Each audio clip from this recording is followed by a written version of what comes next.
Hello everyone, welcome to Stock Secret YouTube channel. My name is Subodh and today we are going to discuss the price action of Bandhan Bank. बंधन bank में एक बहुत अच्छा structure बना है। मैं इसकी काफ़ी पॉइंट्स बताने वाला हूँ, इंपॉर्टेंट पॉइंट्स बताने वाला हूँ बंधन बैंक के बारे में। एंड हम ये भी डिस्कस करने वाले हैं कि क्या करंट मार्केट प्राइस पे कोई अपॉर्चुनिटी बन सकती है, क्या हम एंट्री ले सकते हैं, या कौन से ऐसे लेवल्स हैं जहाँ पे हमें नज़र बना के रखनी है ताकि हम फ्यूचर में इस स्टॉक में अपनी पोजीशन बना सकें। तो सीधा प्राइस एक्शन की बात करता हूँ मैं। बिल्कुल भी समय वेस्ट नहीं करता हूँ इधर उधर की बातें करने में। तो ये मैंने मंथली का चार्ट ओपन कर रखा है आपके पास। जब स्टॉक लिस्ट हुआ था तो काफ़ी अच्छा, मतलब इसको पंप किया गया था एंड 730 740 के लेवल तक ये स्टॉक एक बारी के लिए गया था। एंड वहाँ से लगातार अगर आप देखें जो इसका पैटर्न बना है, ये देखिए यहाँ से लगातार ही ये नीचे आता जा रहा है। कुछ भी इसमें, मतलब अगर किसी ने यहाँ पे बाय कर लिया इस स्टॉक को तो वो तो बहुत ही परेशान होने वाला है, क्योंकि उसका पैसा जो है वो हाफ या इनफैक्ट वन थर्ड भी अब तक हो गया होगा। दूसरी चीज़ आपको जो इसमें ध्यान रखनी है, जो ये आप देख रहे हैं कि लाइन ड्रॉ हुई है, ये वाली जो लाइन ड्रॉ हुई है ये है 20 मूविंग एवरेज की लाइन। यूजुअली एक चीज़ जो है वो मानी जाती है कि अगर कोई स्टॉक जो है वो 20 मूविंग एवरेज के नीचे नीचे मूव कर रहा है तो वो वीक है, और अगर 20 मूविंग एवरेज के ऊपर मूव कर रहा है तो वो स्टॉक स्ट्रांग है। बट अगेन ये सब एक हाइपोथेसिस है, ये सब एक स्टडी है जो कभी चलती है कभी नहीं चलती है। और इसका रीज़न जो माना जाता है वो ये होता है कि 20 मूविंग एवरेज के ऊपर अगर कोई स्टॉक है तो वहाँ पे जो है इंस्टीट्यूशंस जो हैं वो, या फिर जो एल्गो ट्रेडर्स हैं वो यहाँ पे बाइंग के ऑर्डर्स लगाते हैं। और अगर वो इसके नीचे है तो जैसे यहाँ पे जो एल्गो ट्रेडर्स हैं और जो बड़े बड़े इंस्टीट्यूशंस हैं वो सेल के ऑर्डर लगाते हैं, ताकि इसी कारण से स्टॉक जो है वो लगातार रिजेक्शन फेस करता है। अब उसका मतलब ये नहीं है कि आप इसको अपना एक सेटअप ही बना लेंगे कि अगर यहाँ पे आया तो आप सेल करना स्टार्ट कर देंगे, नहीं। देखिए, अगर आप यहाँ पे सेल करते हो तो ये थोड़ा सा ऊपर निकल गया था, ठीक है ना। तो और ऐसा नहीं है थोड़ा सा ऊपर है, मैं अगर आपको परसेंटेज टर्म्स में बताऊँ और अगर आपने यहाँ पे ऑप्शन की पोजीशन बना ली तो ये देखिए ये लगभग 12% ऊपर चला गया था। तो ऐसा नहीं है कि आपको इसी बेसिस पे अपना सेटअप बना लेना है, ये जस्ट मैं एक लर्निंग पर्पस के लिए आपको एक पॉइंट बताना चाह रहा था।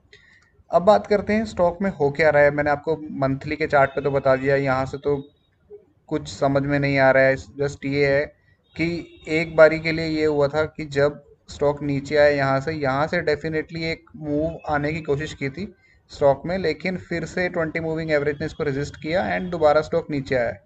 अब मैं आपको लेके चलता हूँ वीकली के चार्ट पे और वहाँ पे समझने की कोशिश करते हैं। देखिए, ये वीकली का चार्ट है, ठीक है। यहाँ पे अगर मैं इसको ड्रॉ करूँ तो ये एक तरीके से एक चैनल, जो कुछ लोग बोलते हैं कि चैनल पैटर्न क्रिएट हुआ था। मैं बिल्कुल प्राइस एक्शन में बात करता हूँ, मैं कोई पैटर्न फॉलो नहीं करता हूँ, लेकिन क्योंकि लोग इस चीज़ को फॉलो करते हैं वो समझते हैं। तो जस्ट समझाने के लिए, ताकि आपको अच्छे से चीज़ें समझ में आए, मैं इस चीज़ को चैनल पैटर्न की तरफ से भी समझाना चाह रहा हूँ। देखो, चैनल पैटर्न हुआ। अब नॉर्मली माना क्या जाता है कि जहाँ पे इस पैटर्न ने ब्रेकआउट दिया, यानी कि नीचे दिया, तो ये स्टॉक को नीचे कंटिन्यू होना चाहिए। पर क्या ऐसा हमेशा होता है? नहीं, ऐसा बिल्कुल भी ज़रूरी नहीं है। और अगर आपको एग्जाम्पल देखना है इस चीज़ का तो आप मेरे टेलीग्राम पे जाके, जिसका लिंक आपको नीचे या डिस्क्रिप्शन में शो हो रहा होगा, वहाँ जाके आप हैशटैग टाटा पावर सर्च कर सकते हो। और वहाँ पे मैंने बताया था कि कैसे चैनल पैटर्न ब्रेक हुआ लेकिन ये स्टॉक अब ऊपर ही जाएगा। तो वैसा ही एग्जाम्पल यहाँ भी हो सकता है। हम अभी इसको डिस्कस करने वाले हैं कि मेरी क्या समझ कहती है इस स्टॉक के बारे में। बट एक फिर से एक लर्निंग पॉइंट था कि सिर्फ और सिर्फ अगर ऐसे पैटर्न्स काम करते तो हर कोई पैसा बना लेता। आपको जस्ट किसी भी तरह से पैटर्न्स के बेसिस पे अपना ट्रेड नहीं लेना है कभी भी, ठीक है। तो अब इसको डिस्कस करते हैं। देखो, ये मैं इसको जूम आउट कर रहा हूँ। अगेन ये पैटर्न ब्रेक, चैनल पैटर्न था, वो ब्रेक हुआ, अच्छी डाउन साइड का मूव आया, फिर से एक पैटर्न क्रिएट हुआ, ये फिर से ब्रेक हुआ है। मैं वही कह रहा हूँ कि ज़रूरी नहीं है ये अब नीचे जाएगा। तो अब ऐसा क्या हो गया कि इसके ऊपर मैंने वीडियो ही बनाने का सोचा। मेरी क्या राय है, क्या लग रहा है इसमें? देखिए, यहाँ पे ये जो एरिया था ना, यहाँ से एक बार स्टॉक ने ऊपर आने की कोशिश की थी। और उसके बाद से ना, अगर आप इस प्राइस एक्शन को डिटेल में समझें, देखिए ये क्या है ना, यहाँ पे ये कंसोलिडेशन चल रहा है, ठीक है। कंसोलिडेशन चल रहा है, धीरे धीरे धीरे धीरे धीरे धीरे धीरे धीरे स्टॉक नीचे आ रहा है। और ये एक जो लेवल था ये अच्छा डिमांड जोन था। यहाँ पे स्टॉक ने एंट्री, यहाँ पे स्टॉक को एंट्री मिल चुकी है, यानी कि इस डिमांड जोन में स्टॉक को एंट्री मिल चुकी है। और उसी डिमांड जोन से देखिए आप स्टॉक जो है ये ऊपर आना शुरू हुआ है, क्योंकि ये स्टॉक अभी बहुत ही नीचे है, अपने ऑल टाइम हाई से बहुत ज़्यादा नीचे है। तो इस स्टॉक में ऑब्वियसली सिर्फ क्वालिटी के ही लेवल्स वर्क करेंगे, कोई छोटा मोटा लेवल वर्क नहीं करेगा। ठीक है ना, तो इसीलिए मैं इसको आपको समझाऊंगा कि कौन सा लेवल वर्क करेगा, कौन सा लेवल वर्क नहीं करेगा। पर अगर हम इस जो अभी इसके अंदर रिसेंटली 2 महीने 3 महीने से प्राइस एक्शन बना है उसको समझने की कोशिश करें, तो ये स्टॉक ने अच्छा एक अपमूव दिया है।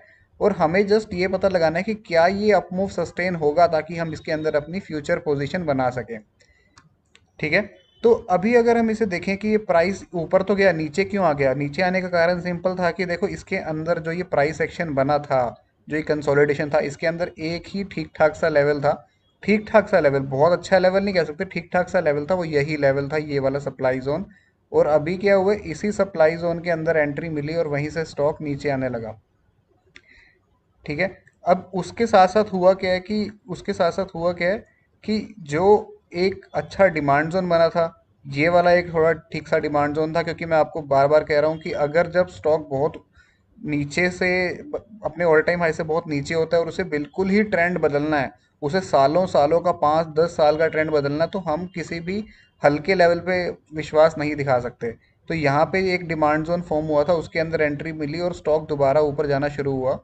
अब इसके अंदर इंटरेस्टिंग पिक्चर क्या बन रही है, देखो अब ये जो करंट मार्केट प्राइस पे है ये अपने 20 मूविंग एवरेज के ऊपर भी आ चुका है। तो एक मोमेंटम एक्सपेक्ट किया जा सकता है कि अगर यहाँ पे प्राइस सस्टेन होता है। दूसरी चीज इसके अंदर इंटरेस्टिंग क्या बन रही है कि अगर मैं डेली के चार्ट पे आपको लेके चलूं, जो आज की कैंडल बनी है ना, ये कैंडल मुझे काफ़ी अच्छी लग रही है। अच्छी मुझे इसलिए लग रही है क्योंकि देखो यहाँ पे एक हमें बड़ी पिक्चर से ये समझ में आ रहा है कि यहाँ से पूरा ट्रेंड रिवर्सल हो सकता है स्टॉक में। और अगर हमारा जो एनालिसिस है वो सही है, तो यहाँ पे अगर मैं आपको वीकली के चार्ट पे लेके चलूँ ना, तो प्राइस को रोकने के लिए कुछ है ही नहीं। ये प्राइस अगर जैसे ही यहाँ से 238 का इसके अंदर अभी लेवल दिख रहा है, तो यहाँ से अगर ऊपर जाएगा तो एक बारी तो यहाँ पे हल्का सा रुकेगा 400 के लेवल पे। इससे पहले कुछ भी रोकने के लिए नहीं है प्राइस में। अगर 400 के लेवल की मैं बात करूँ, ये छोटा टारगेट नहीं है गाइज। ये टारगेट देखो 68 to 70% के आपको रिटर्न्स मिल सकते हैं, डेफिनेटली मिल सकते हैं स्टॉक में, क्योंकि अगर यहाँ से ऊपर जाता है तो कुछ भी नहीं है रोकने के लिए। दूसरा जो लेवल है जिसके ऊपर इसको स्टॉक जा सकता है वो है ये वाला। ये कुछ भी एरिया इस प्राइस को रोक ही नहीं पाएगा। जब ये स्टॉक ऊपर मुंह करने लगा, सीधा सीधा हम 565 के लेवल के आसपास इसको इन फ्यूचर जाता हुआ देख सकते हैं। तो 565 के पास अगर जाता है तो ये लगभग 135 से 140% का रिटर्न मिल सकता है, यानी कि आपका पैसा जो है वो डबल भी हो सकता है। तो ये रीज़न है कि इसमें जो करंट मार्केट प्राइस पे जो प्राइस एक्शन बन रहा है वो कन्विंसिंग लग रहा है मुझे। मुझे लगता है कि यहाँ से ये स्टॉक ऊपर जा सकता है।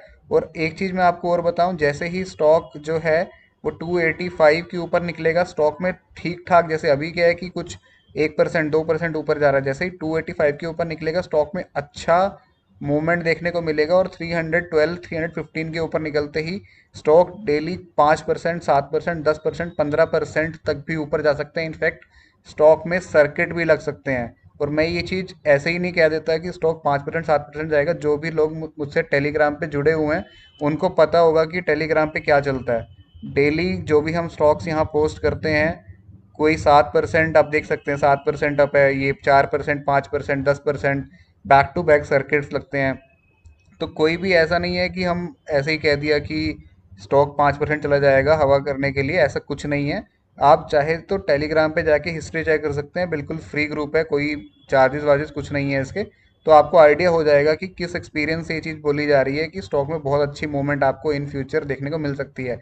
करंट मार्केट प्राइस पे मैं आप यही कहूँगा कि because this video is just for educational purpose, so my view point is this stock according to my analysis is bullish now. I am confident that we can see a big up move in this stock in the near future. The targets are very high, 70% to 135%. Of course, अगर हम 70% के targets की बात कर रहे हैं तो वो एक दिन में नहीं आएगा, it will take some time. Definitely it will take some time, but the rewards are big. ठीक है, तो इसी बेसिस पे, इसी एनालिसिस के हिसाब से ये स्टॉक अच्छा लग रहा है। और आप प्रीवियस स्विंग के लो पे, जैसे अभी क्या है कि यहाँ पे आप एक अपना स्टॉप लॉस लगा के देख सकते हैं 200 के आसपास, और उसके ऊपर मैंने टारगेट्स आपको बता ही दिए हैं। तो बंधन बैंक का प्राइस एक्शन आई होप आपको समझ में आया होगा। मैं आपसे मिलूंगा नेक्स्ट वीडियो में एक डिफरेंट प्राइस एक्शन के साथ। तब तक के लिए keep learning and keep earning guys.